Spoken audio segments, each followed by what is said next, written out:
Hey guys, it's MC Blue Whale, and today I want to talk about my prediction for what the next season of Destiny 2 could potentially be.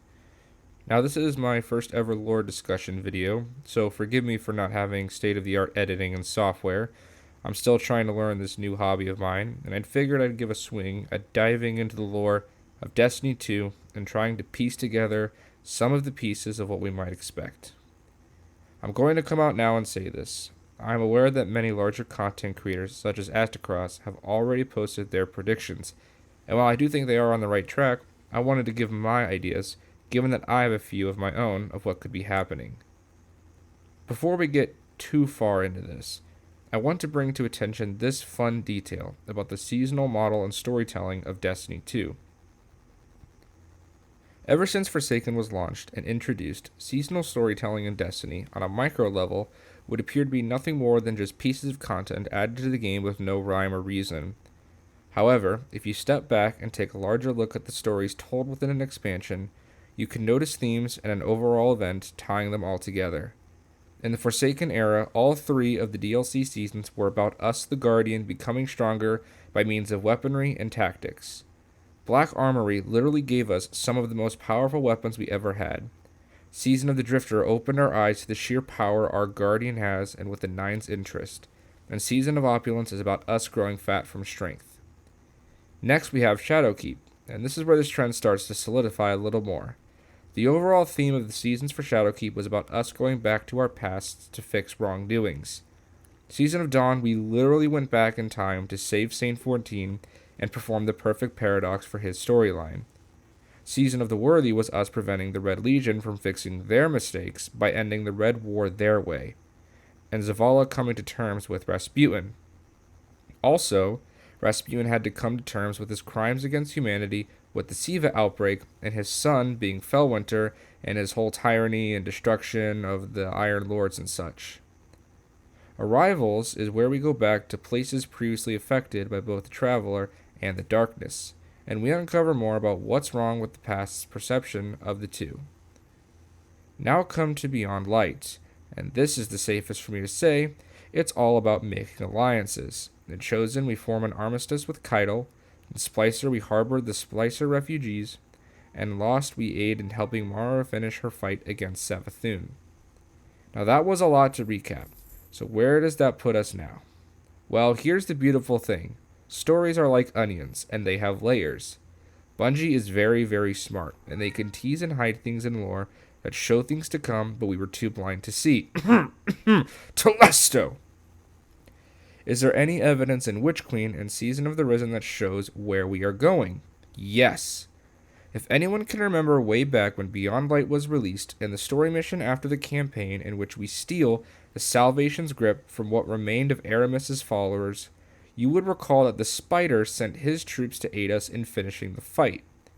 At the end, Spider mentions how he wants to form some kind of alliance with him back in the Tangled Shore, and for the rest of the year, we were building alliances with all sorts of races.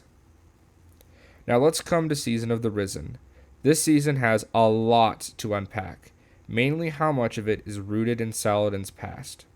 Long story short, most of Saladin's story revolved around a period after the collapse called the Dark Age, in which the Risen were tyrannical warlords pillaging the world for their greed while mortals were suffering. Did you hear what I just said? The Risen. And what's this season called? That's right, folks. I'm thinking this year's storytelling is going to be about the aftermath of the collapse, the Dark Ages. Which, if you think about it, makes sense. The Hive have just become newly risen, and after the Risen came the Warlords. Whether we want it or not, history repeats itself. However, I'm not suggesting we will see Hive Warlords, or dare I say, Iron Lucent Lords, but instead, we the Guardians will be learning from our past about the horrors of what happened and why us questioning the Traveler's true intentions are becoming more important. I know I'm dragging too long, but this is where the meat and potatoes come in. Have you ever considered the repercussions of Saladin's decisions? No, I mean all of them. Because here's one that's kinda terrifying. We just lost our oldest and most trustworthy primary source of the Dark Age. Technically there's the Drifter, but he's kind of inconsistent. But what if I told you there was someone who we can still learn from? Someone who actually has never had in-depth in-game lore or a season focusing around them? Lord Shaxx.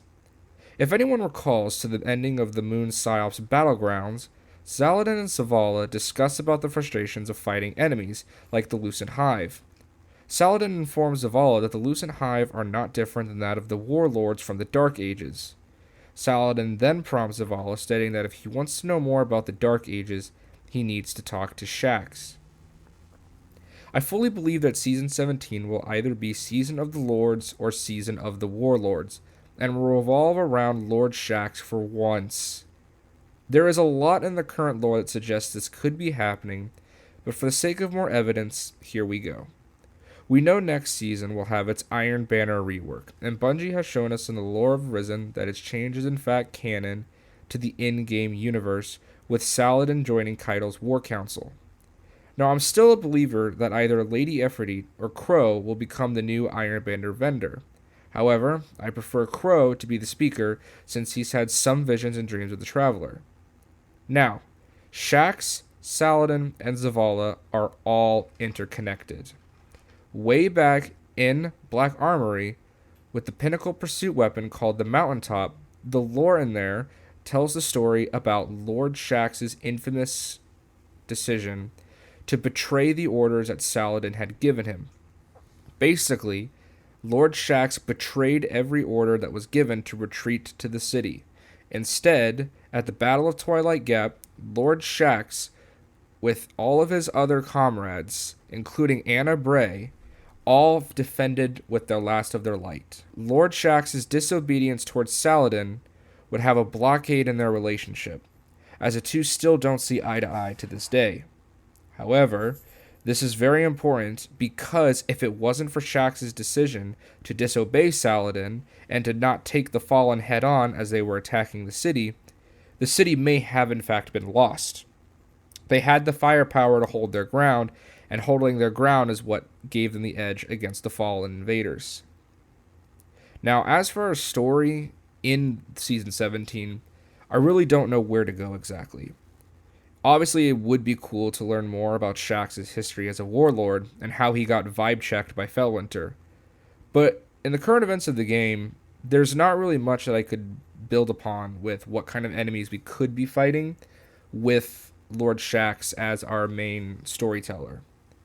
In my head canon, I think that a dungeon that we could see next or soon would be a dungeon that takes place in the Deepstone Crypt. And Yurix makes himself the first ever Exo Scion. And so then we focus an entire season on fighting this psionic insurrection. But like I said, I don't necessarily see how that could connect with Lord Shaxx and overall warlords and stuff. Unless it had to do with about Fellwinter being an Exo and Shaxx remembering the times that Fellwinter kept besting him. And of course there's Anna Bray, but I think she'll be in a later season, mainly season 18.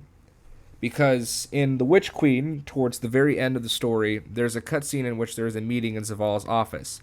There is a peculiar arrangement of persons. Obviously there's us, the Guardian, but next to us in order goes Shaxx, Anna Bray, and Saint 14, with Saladin in the shadow of the corner, stepping away from this story. As someone currently writing books and knows about hidden messages, this is what I interpret as Bungie's hidden Easter egg telling us about not just next season, but the seasons to come this year.